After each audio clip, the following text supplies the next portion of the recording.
Hey guys, welcome back to my YouTube channel Izzat Daniel. Okay guys, kali ni Izzat nak share satu kisah di mana kisah ni ada di sekolah Handegani. Izzat nak share pada korang supaya korang dapat jadikan pengajaran dalam kehidupan korang, supaya korang tidak tersilap langkah macam kami semua. Okay gang, sebelum korang tengok video ni jangan lupa subscribe, like, comment and share, turn on notification supaya korang tidak terlepas video-video Izzat. Okay gang, let's go.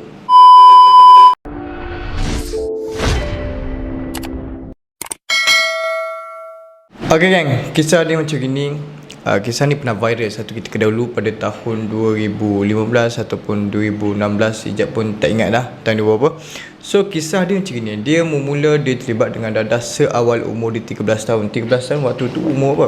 Tingkatan 1 lah kan. So waktu tu dia terlibat dengan dadah. Mula main dadah. Lama-lama dia terlibat dengan jenayah. Okay, selama 13 tahun sampailah 16 tahun. Selama itu dia menghisap dadah. Dan dia umur dalam 15 ataupun 16 dia terlibat dengan jenayah. Dia buat satu rompakan. Okay, kalau dulu siapa pernah tengok akhbar, dalam akhbar tu tulis perompak jiwang. Dia sebab dia ada kisah dia kenapa perompak ni jiwang. Okay, baik. Ada satu hari tu dia masuk ke satu rumah.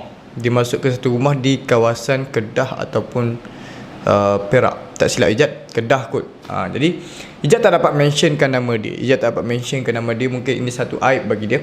Mungkin bagi ini satu aib. Jadi dia masuk ke rumah ni. Dia nak dapatkan duit dalam rumah ni.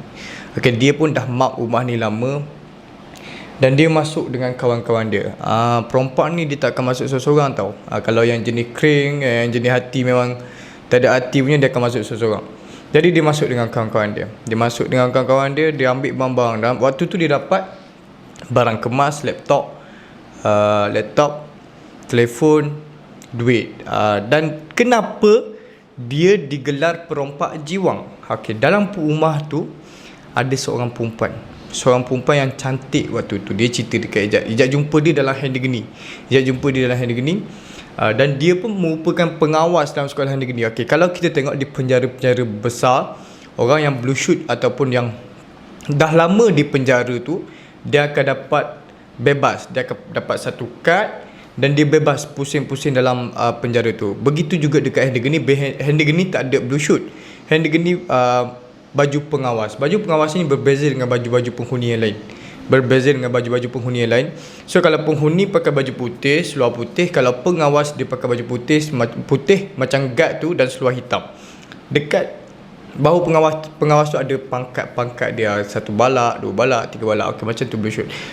Jadi penama ni, pelaku ni di sekolah Handegani dia dapat pangkat pengawas. Jadi bila dia buat rompakan tu, dia jumpa seorang perempuan ni dan dia tiba-tiba terjatuh hati dengan perempuan tu.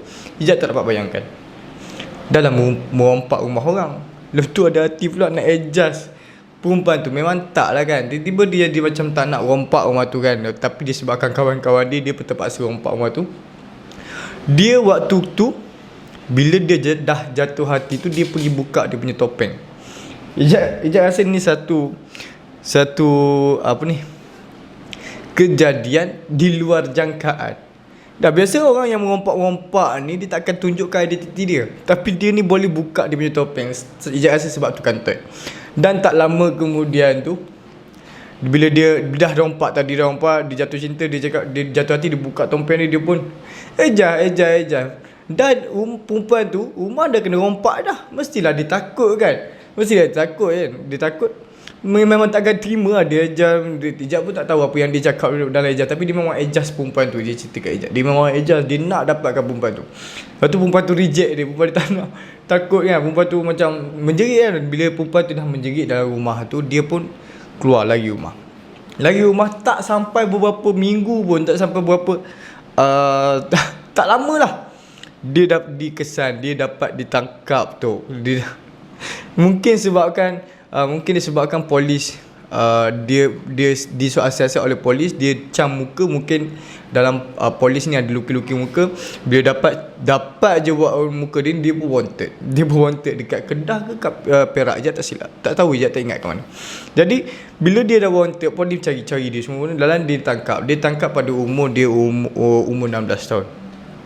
Umur dia 16 tahun, dia kena pasti dia ni lah yang rompak. Jadi dia pun mengaku dia yang merompak rumah tu, dan bila dia siasat dia nak duit untuk beli kedadah. Okey, bila dia ditangkap, dia direman di Sungai Petani. Kedah tak silap sekejap, Sungai Petani. Selama setahun 4 bulan dia di Sungai Petani. Waktu tu dia tak berubah lagi. Waktu tu yang pelaku ni tak berubah lagi waktu tu. Bila dia dihantar ke sekolah negeri, selama setahun 4 bulan tu dia diremankan. Okey, kalau reman, dia di sekolah negeri tak ada reman. Di sekolah negeri tak ada reman. Kalau di Sungai Petani penjara biasanya orang reman di STB ataupun di penjara. Okey, reman setahun 4 bulan, barulah dia naik mahkamah balik. Waktu tu lah hakim akan jatuhkan hukuman. Waktu tu naik orang yang melakukan kesalahan ni, dia ada dua kali naik mahkamah, tak silap Ijat, 2 kali ataupun 3 kali. Macam Ijat itu 2 kali. Waktu pertama kali waktu dibicarakan, waktu yang kali kedua tu kalau Ijat mengaku, Ijat akan dijatuhkan hukuman waktu tu. Jadi bila dia naik sekali lagi, dijatuhkan hukuman selama 4 tahun di sekolah negeri, sekolah Henry Geni. 4 tahun. Ijat 3 tahun pun dah rasa macam masuk air sangat, berasa macam lama terpisah dengan dunia luar. Bila kita dibebaskan tu, kita rasa macam wow, ni ke dunia luar. Banyak sebarang kat dunia luar. Jadi dia 4 tahun dekat sekolah negeri ni. Bila dia dekat sekolah negeri ni, bila sampai di sekolah negeri ni, waktu itulah baru dia berubah. Setahun 4 bulan tadi dia tak berubah lagi. Sampai dekat sekolah negeri ni barulah dia berubah. Sebab apa? Sebab bila di penjara dan di sekolah negeri ni, dia cerita kat Ijat sangat berbeza.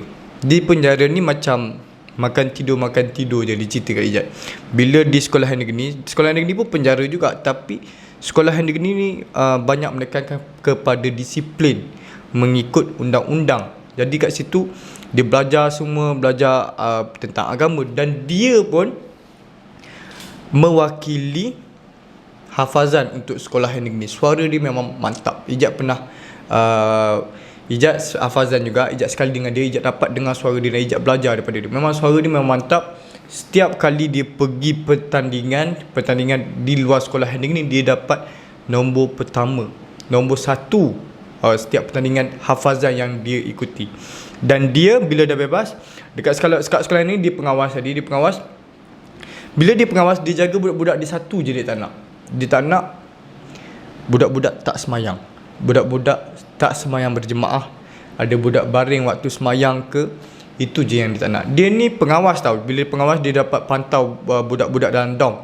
Jadi dia tak suka budak-budak ponten semayang. Ada satu hari tu budak-budak ni lambat semayang. Lambat semayang dekat negeri ni, budak-budak lambat semayang.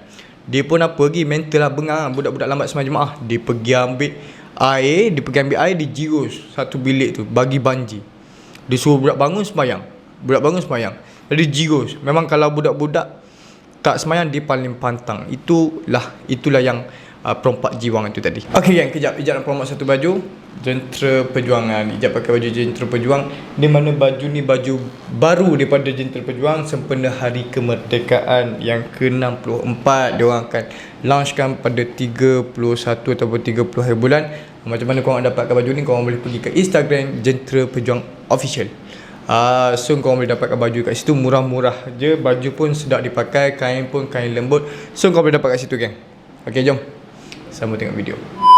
Jadi selama 4 tahun di sekolah negeri ni, bila dia bebas daripada sekolah negeri ni, dia belajar peringkat STAM, Sijil Tinggi Agama. Dalam tak silap Ijat, dia belajar bahagian tasawuf. Ijat baca Sijil Tinggi Agama Malaysia, STAM.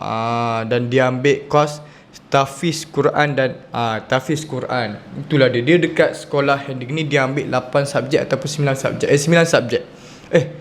9 ataupun 10 subjek. Kalau 8 subjek tu normal. 8 subjek tu normal, dan dekat sekolah negeri dia ada 9 subjek ataupun 10 subjek, tak silap Ijat. Jadi bila dapat SPM dekat sekolah ni, dia pun dapat SPM, keputusan SPM yang cemerlang dekat sekolah ni. Bila dia keluar pada negeri ni, dia menyambungkan pelajaran ke peringkat Tahfiz Al-Quran dan Sijil Tinggi Agama Malaysia. Itulah yang perompak jiwang tadi masuk dekat sekolah negeri ni, dia berubah. masuk kat sekolah negeri ni dia berubah dan dia belajar betul-betul. Bila bebas je daripada sekolah negeri ni, dia sama peringkat bahagian agama. Jadi itulah cerita perompak jiwang tadi, daripada seorang perompak hinggalah sekarang dia dah kahwin. Belum dapat anak lagi. Dia pun sedang melanjutkan pelajaran di CJ Tinggi Agama Malaysia tadi dan tahfiz Quran tadi. Okay, the moral of the story, semua jenayah yang dilakukan ni daripada dadah tadi. Bila dah isap dadah, dia akan jadi satu ketagihan. Itu yang membuatkan orang ni mengambil dia berulang-ulang kali. Dadah ni tak sedap pun. Jadi bila dia hisap dadah, dia akan ada satu ketagihan yang sangat kuat.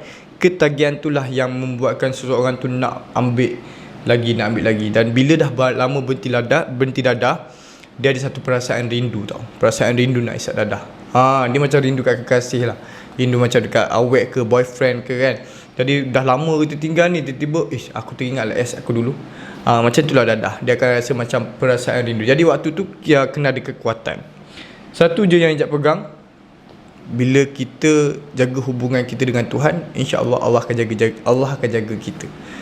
Jadi nak istiqamah, kita perlu jaga apa yang Allah suruh pada kita. Jadi Ijat pun takut, sebab Ijat tak tahu pengakhiran hidup Ijat macam mana. Ijat pun tak tahu pengakhiran hidup Ijat macam mana. Okay gang, sampai sini saja video kali ni. InsyaAllah kita akan jumpa di next video. Yang mana baru singgah channel Ijat, jangan lupa subscribe. Yang mana dah lama di channel Ijat ni, terima kasih korang yang support Ijat. InsyaAllah doakan Ijat semoga maju jaya. Ijat doakan korang semoga maju. Terima kasih sangat sebab support Ijat. Okay gang, jumpa di next video. Assalamualaikum.